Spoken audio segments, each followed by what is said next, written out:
On WNIN Lawmakers this week, our guest is Indiana State Representative Ryan Hatfield.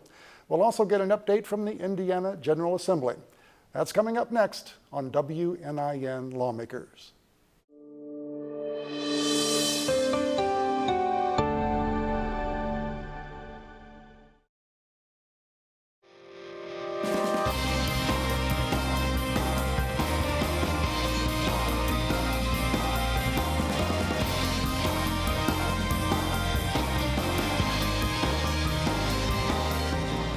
Welcome to the program. I'm John Gibson, Morning Edition host for WNIN FM. Before we begin our conversation with Indiana Representative Ryan Hatfield, Indiana Public Broadcasting's Brandon Smith reports on the week at the State House. Several Holcomb administration officials testified in a Senate committee on legislation to curb some of the governor's emergency powers, used extensively throughout the COVID-19 pandemic. Those officials urged lawmakers to avoid restrictions, but legislators pushed back, arguing they were trying to assert themselves as a co-equal branch of government and complaining about insufficient communication from the administration during the pandemic. The Indiana Black Legislative Caucus wrapped up 2 weeks of call to action days that brought advocates to the State House and generated calls, letters, and emails to lawmakers. Caucus leaders say that advocacy helped halt legislation the IBLC opposes and push forward bills it supports. And the next step in addressing jail overcrowding is local justice councils. Those councils, created in a bill passed by a Senate committee, include police, public defenders, prosecutors, and mental health providers. They'll be required to report to the state how they're reviewing which people really need to be kept in jails. For Indiana Public Broadcasting, I'm Brandon Smith at the State House. My guest today is Indiana State Representative Ryan Hatfield of Evansville. Representative, thank you so much for joining us. Thanks for having me. Glad to be here. Excellent. We're talking to you via Zoom. And let's begin with the COVID-19 pandemic. We've been asking all of our guests on the program off the top, as we approach this 1-year anniversary, what do you think of the state's response to the COVID-19 pandemic? Are we on the right path as you see it? Well, generally, I think we're doing a lot of the right things and a lot of the things that we should be doing. I'm glad to see that we continue to have the mask mandate. We continue to have the vaccine rollout. I've been frustrated by the administration's efforts to not allow teachers and educators to receive the vaccine. I believe that would have been an important step. We haven't done enough in small business loans and funding to allow those to carry on who had revenue losses over the last year. But we're doing some of the things right. We're doing a few of the things that I've been disappointed by. But generally, I think that we are getting through it together, and that's been a good thing. I'm hopeful that we'll continue to see a mask mandate in place to keep people safe and continue to have a vaccine rollout that ensures every Hoosier who wants a vaccine can get a vaccine. That is going to be really vital over the next several months. You mentioned teachers. Just this past week, teachers now, at least K through 12 teachers, can make an appointment for a vaccination, but that's thanks to federal help, correct? That's right. No, that is President Biden's administration ensured that all educators around the country receive a vaccine. And so while Governor Holcomb, unfortunately, was slow to allow teachers to get the vaccine, thankfully, the president recognized the importance of that and ensured that vaccines be available to every Hoosier teacher and every teacher around the country. Well, let's talk about President Biden while we're on that topic. On Thursday, he directed every state to make all adults eligible for vaccines starting May 1st. Do you think Indiana and or Vanderburgh County are ready for that? Can we make that happen? I believe we are. I believe we have heroic healthcare workers who are ready to make that happen. And let me take the opportunity to say what President Trump did in his last 6 months and what President Biden has done over the last 50 days have been heroic. And the rollout of the vaccine, particularly picked up by the Biden administration, has been a heroic effort, the best in the world. And so I encourage people to get vaccinated. And part of the efforts by the Biden administration include $6 billion in funding signed by the president yesterday to the state of Indiana. And I hope that we'll use that not only for revenue replacements, but to ensure that every Hoosier receives a vaccine. You mentioned that you hope a mask mandate stays in place for a while. We've seen some states, Texas, Mississippi, Oklahoma, that seem to be opening things up quite a bit and trying to get back to normalcy very quickly. Are you concerned that that might happen here in Indiana too soon?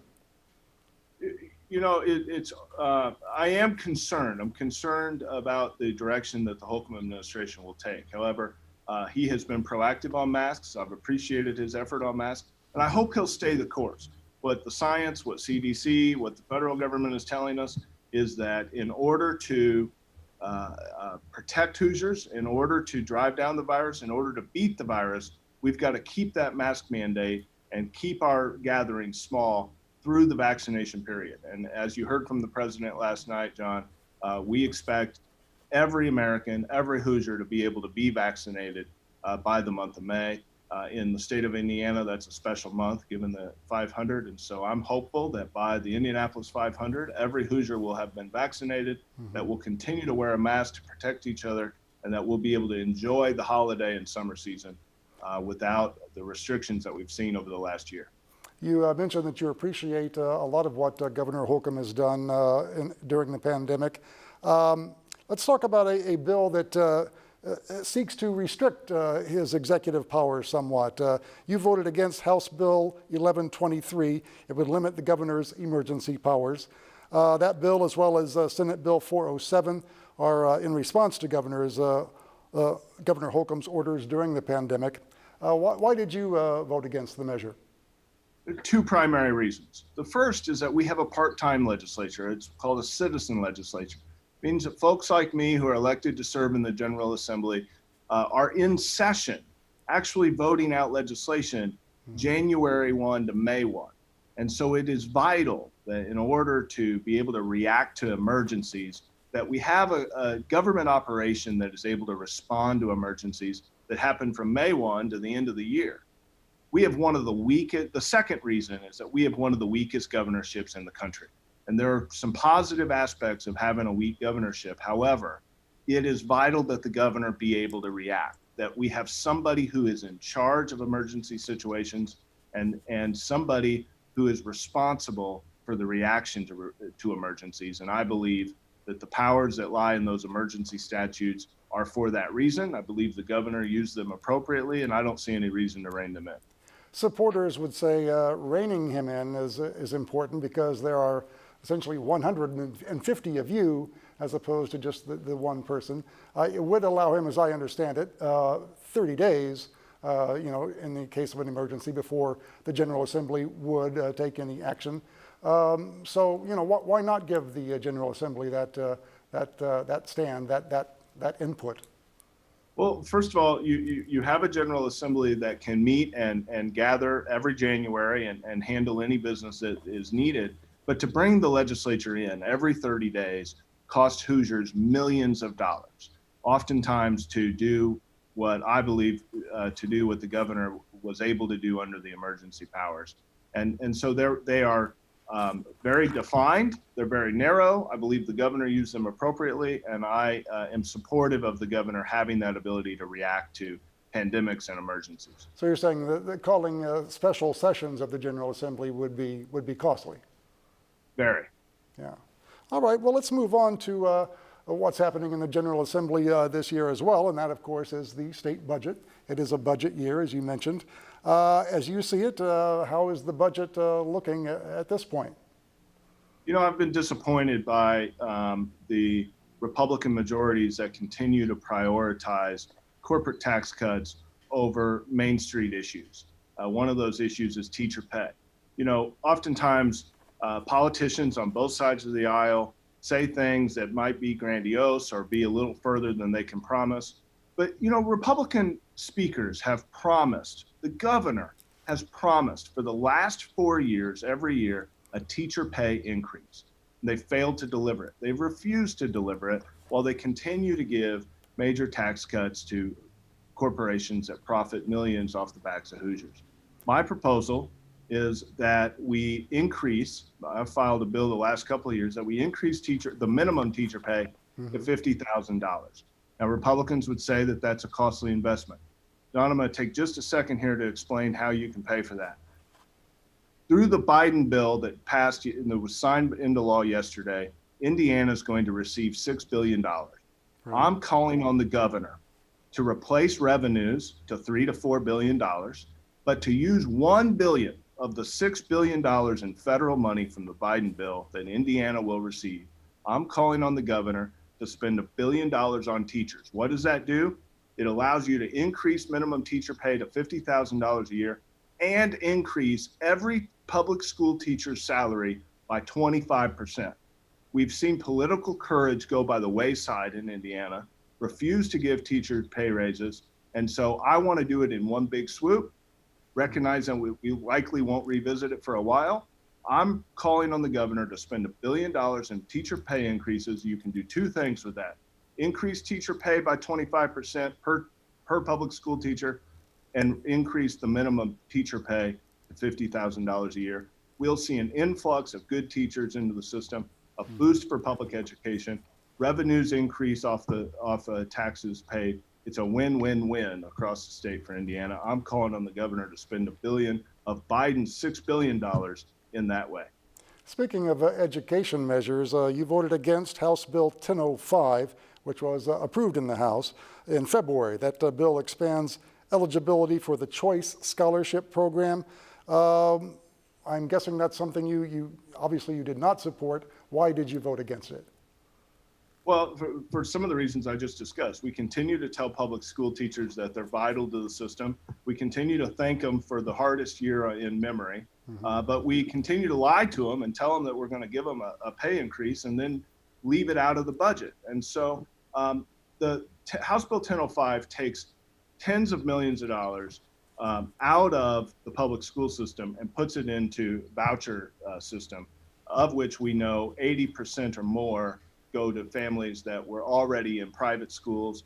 I believe it's vital that we maintain a strong public education system in the state of Indiana. And so I voted against House Bill 1005 because I believe that funding is better suited in our traditional public school.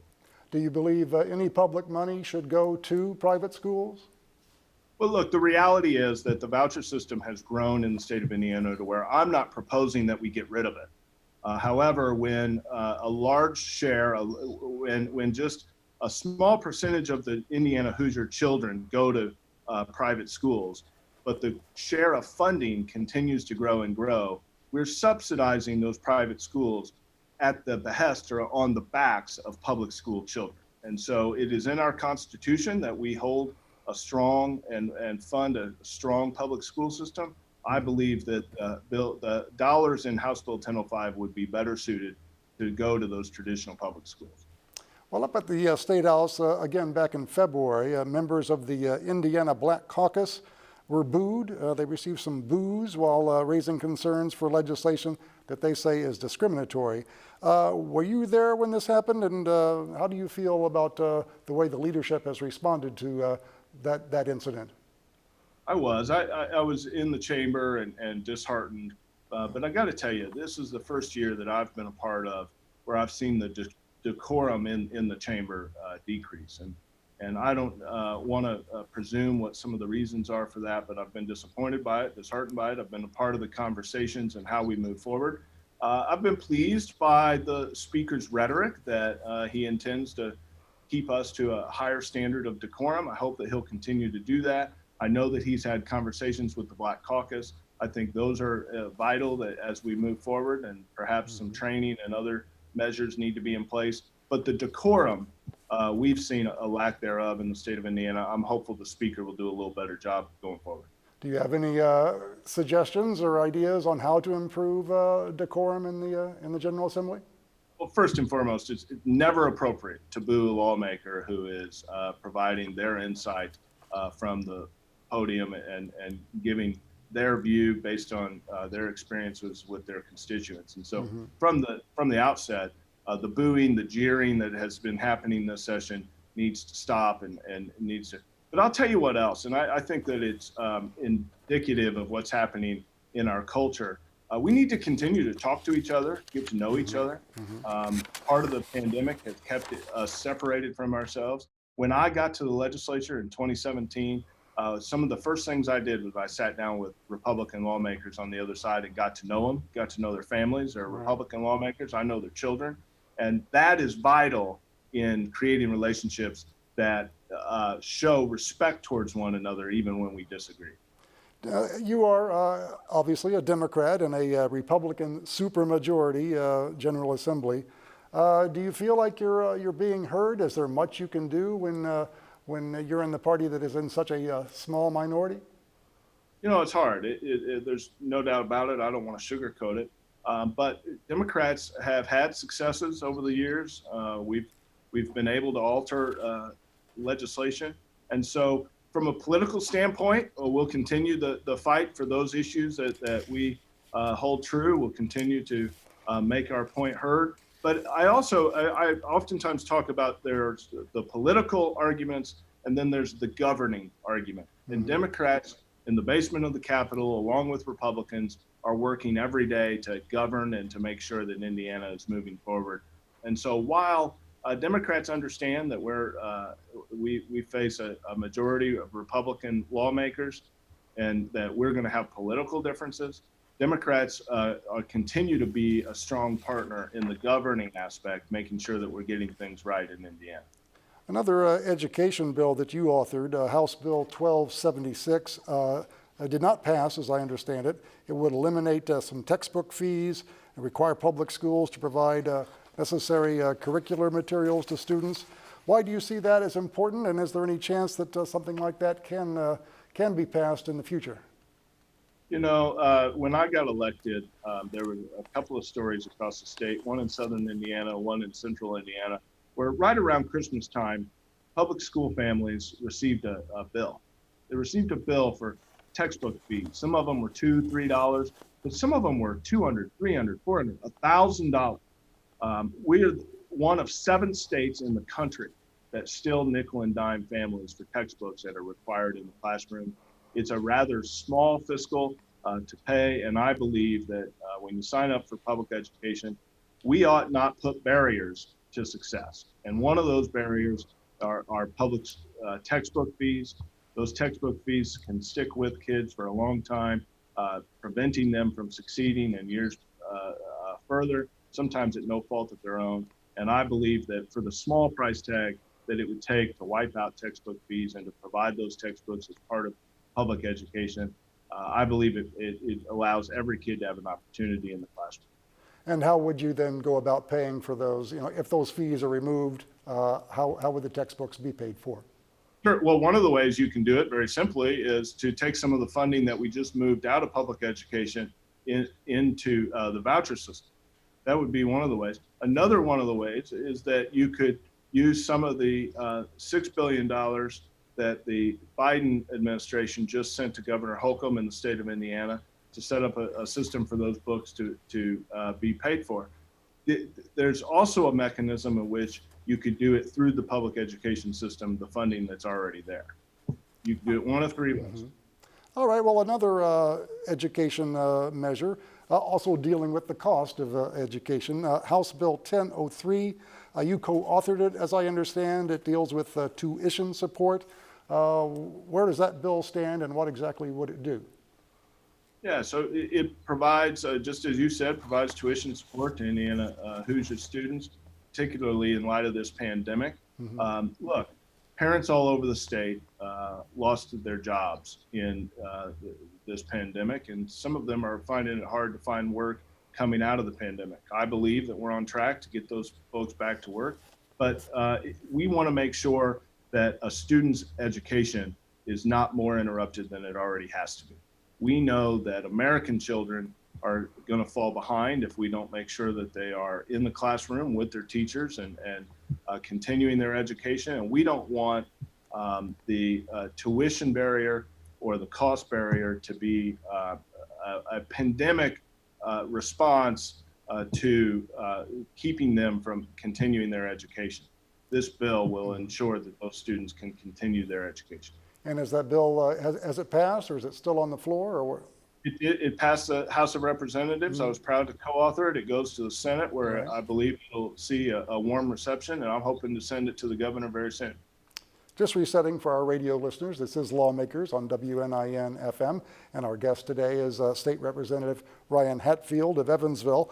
Let's move on to law enforcement. You co-authored House Bill 1006. It would require extra training for officers and would also punish officers for misconduct. Can you explain essentially what the specifics of that bill and where it stands at this point? Sure, very proud of House Bill 1006. It's a bipartisan effort. I believe that almost every representative voted for it. I believe it had a response of 97 or 98 out of 100. And it ensures that good officers continue to do what they do best in keeping people safe, but that we get rid of the bad officers. And whether you talk to my friends in law enforcement or you talk to folks here in Evansville that have run-ins with the law or community leaders, everybody says the same. We want the good officers to be able to do what they do best. We want the bad officers to lose their jobs and to be held accountable for their actions. This bill allows for that. It ensures that officers who are doing the right thing are protected. It punishes officers who are not. And obviously this was a case of some real bipartisanship. That's right. No, the Republicans, in fact, Chairman Sturwald was a leader on this bill, a Republican in the Republican leadership, and it received a bipartisan vote. I believe every Democrat voted for it, and every Republican, maybe but one or two. Yeah. All right. Well, while we're dealing with law enforcement, you co-authored another bill, House Bill 1202. It deals with sentences and can provide some relief to inmates' sentences under certain conditions. Can you tell us about that? Yeah, and I appreciate you asking about this. This fixes a real injustice in the criminal justice system. In 2014 and 2015, we had a series of bills that kind of restructured the criminal system. I was prosecuting cases at the time. In fact, it's one of the reasons I ran for the legislature. And it reduced many of the drug crime sentences in the state of Indiana that had gotten out of whack and in some cases had become racially charged. So we reset them, and I believe in the right way. But for those folks that were charged and convicted prior to the reset of 2014, 2015, they oftentimes were serving a lot longer sentences than would even be possible today. This allows those inmates that are still in prison serving longer sentences than they would have even been allowed to today to petition the parole board and say, look, I've been a good inmate, I've gotten some education, and I'd like to be released. Am I a good candidate for it? And allows the parole board to release them if they're appropriate. Now, has that bill moved to the Senate at this point? It has, and I'm hopeful that we'll see a warm reception in the Senate and get it to the governor's desk. Another measure, House Bill 1125, talks about false or misleading claims related to medical devices. What's something we could see coming out of that bill? Yeah, so I don't get asked about this bill a lot, John. This is a bill that lawyers generally oppose, but I've joined the effort. This was a real bipartisan effort. We really worked on it. It was filed one way, and we've totally amended it to fit what I believe is best for Indiana. But it protects people from false advertising. It essentially recognizes that we've got a lot of good Indiana lawyers here trying to do the right thing, but we had some companies coming in from outside the state advertising falsely. Cook Medical out of Bloomington, a big producer of medical devices in the state and around the country and really around the world, saw a very good product that was used primarily, I think, for females. Basically, they had to shed the program because of misleading legal advertising. And so it's aimed at making sure that we want lawyers to be able to work and represent people in the state in all different fashions. But we want to make sure that Hoosiers are getting good information. This bill says if you're going to advertise in the state of Indiana, it better be truthful advertising. All right, we have a few minutes left here. Is there anything else, any other bills that you're working on right now, or any measures that you hope to see pass in the next few days? You know, just very briefly, I would restate that the number one issue for me moving forward is that we pull Indiana's businesses through the pandemic.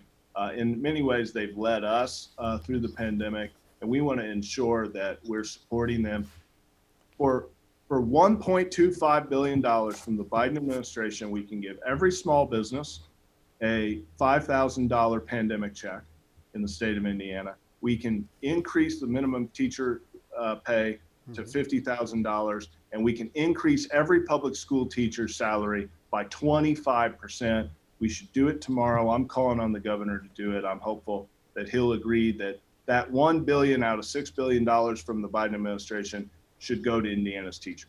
And just quickly, all that money coming to the state and all the states for that matter, are there some other priorities you'd like to see addressed with that money?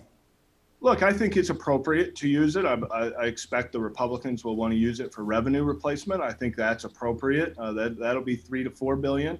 If they would take $1.25 billion and fund the programs I just talked about, teacher pay, public schools, and $5,000 to every Hoosier small business, they could also ensure that the unemployment insurance system, of which we saw stretched and beaten on through the pandemic, we could ensure its security for the next 50 years by creating a work share program that will allow Indiana businesses, rather in an economic downturn, rather than lay off employees, be able to reduce hours and have those employees share in the unemployment system. It's a win for workers. It's a win for businesses. It's why the Indiana Chamber and the Indiana AFL-CIO union both support it, something that it doesn't happen all that often.